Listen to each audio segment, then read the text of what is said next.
I think you're onto something that I think is a bigger conversation that we need to have that isn't really just about the Republicans. Like, are we at the end of politics? Because, you know, it is a really brilliant point that the Republican Party exists in a world in which demographically 6 out of the 7 last presidential elections, they can't win the popular vote. Because demographically and the dispersion of multiracial communities makes it very hard for them to win through conventional politics. The things they want to do, ban abortion, highly unpopular. When you put it through politics, you put it through an election, they can't win that. The things they want to do on guns, 70-some-odd% of Americans don't agree with it. So they have to force these things through anti-democratic means. Voter suppression is the only way. Gerrymandering is the only way they can actually get what they want, because what they want is so unpopular that when you put their ideas through the political process, they can't win. And the frustration and the rage, not being able to ban all immigrants and get all the quote-unquote illegals out. You can't do it, right? Because logistically it's impossible. It's also unpopular, ruins businesses in Florida. So if you think about it, all of politics has enraged a certain group of Americans who cannot win through politics. And so what do? You go to autocracy. You need a non-political process. Right, and I'm not sure that Democrats have an answer. Biden's going to give this big speech on democracy tomorrow. I'm not sure that Democrats and Biden have an answer to what do you do when something like 40% of American adults have given up on politics and say politics isn't the answer. Give me a strong man who can impose my minority positions on the rest of you, on women. We're going to make women give birth. We're going to make you do it. Because you don't want to do it, and politics won't allow me to make you do it. I mean, how do we solve for this? This is actually a fundamental problem. Okay, but they're not participating in politics and policy in the same way that Fox News is no longer covering news or politics. It's grievance media. And this takes us back to who was standing behind Donald Trump, who was the mastermind behind his first campaign. It was Steve Bannon, who very clearly said, let's just break the system. Right. And that's what they're doing. Well, and the media hasn't figured it out either. Let's just be honest. The mainstream media, Fox set them aside. They're just the Republican Party's voice. You mean those of us complaining about Joe Biden's sneakers? This is what I'm saying. The media can't figure out how to do something other than conventional politics from like the 90s. And so they're like both sides, both sides, both sides. If we say Donald Trump is corrupt, well, we must cover Hunter Biden equally. If we say, you know, we have to even Steven it, we have to find something to say because we have to say Trump is corrupt. We have to say Trump is violent. So let's talk about the sneakers. Biden is old. They're the same age, but we act as if Biden's age is equal to Donald Trump's threat. And the media hasn't figured out how to do this either. So it's like the whole system is busted. And I honestly don't think the media has an answer for it. I don't think Democrats have an answer. They're going to do a campaign, right? A regular campaign against that. I think part of the problem, just to go back to the root origin of this, is like if you look at what's happening in Washington right now, it's officially the day of the first impeachment hearing, I guess, right now, and the government's about to shut down in 2 days.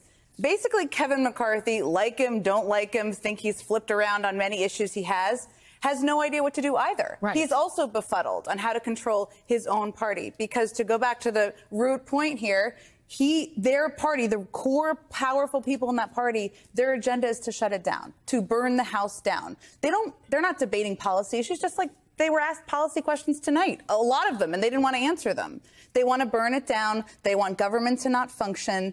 That's their agenda. So it's like negotiating with not a terrorist, but someone like that. Like it's not somebody you should be negotiating with. That's the challenge. Listen, I will just make one quick point on this and then go to you, Chris. I would just say that there is something to be said for President Biden's approach to talk about the problem, right? Him giving a speech on democracy right now is a good idea. Yes. Because what happens when you are having people in your polity, right, in your political world who are trying to say, we don't want politics anymore, we don't want a democratic process, we don't want any kind of governing process at all, we want to impose what we know is right for this country because we're the only real citizens, and therefore our will should just be imposed. Right.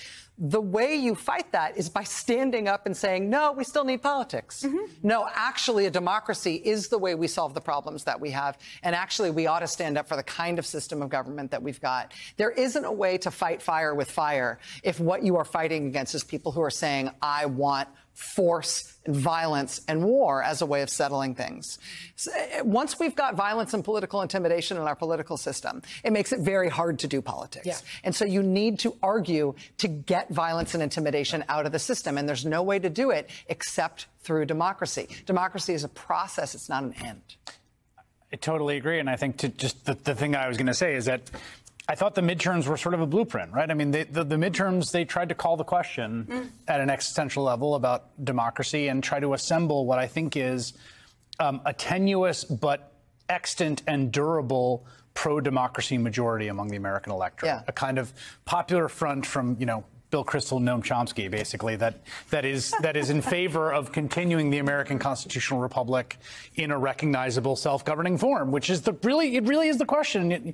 It's very hard to keep telling people this. It's like, this is the question being called, which is that, like, Donald Trump wants to end it. Like, we were talking tonight about the Milley comments. It's not just the Milley comments. I mean, they've been very explicit. This is a thing, right? You see in places that are falling apart democratically, who are the security forces loyal to, right? He's explicitly saying he wants loyal security forces. He wants to get rid of disloyal security forces. He does not like officers of the United States Armed Forces who are loyal to the Constitution over him. He wants to replace them with lackeys for him. He is mad at them because they wouldn't undertake the coup. It's all very explicit about what he's promising and what he's doing. And ultimately, the only solution, the only thing we really have right at our disposal is assembling this pro-democracy majority once again. There are legal remedies, right? He's maybe going to be convicted. There's talk about the 14th Amendment. But, he's probably going to stand for office as the nominee, and ultimately it's going to just be up to assembling that majority again. And that desire to get rid of governing and to have that kind of force deciding how things go in the United States. It is a recurring problem in our country. Yeah, this is not the first time that we have ever felt it. And Jim Crow was a form of fascism, the kind of fascism we had here in advance of World War II with Americans who wanted to side with the Axis, which is the thing that I've been working on for a long time. That was part of it, too. We have dealt with this recurring problem in our country before. We can learn from people who have dealt with it in the past. But there's no way through it except through it. You have to confront it for what it is. But what keeps me up at night is that when you talk to people, and Stephanie, I think we talk about this probably more than anyone else, there are people who are so frustrated by politics that are not Trumpies. They're not fascists.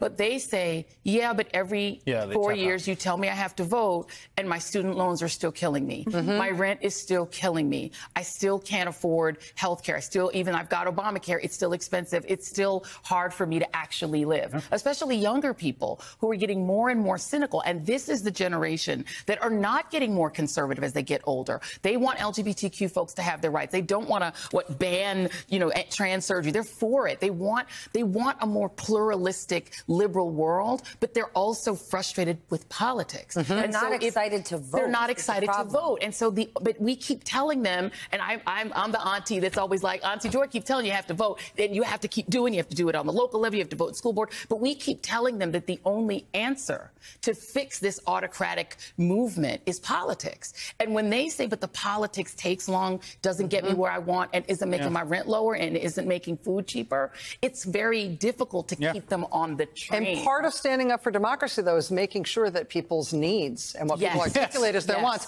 are made manifest by the representative government that we vote for. That's right. That is part of what it is, not just to make this country great, but it's to make democracy work and to answer that existential question.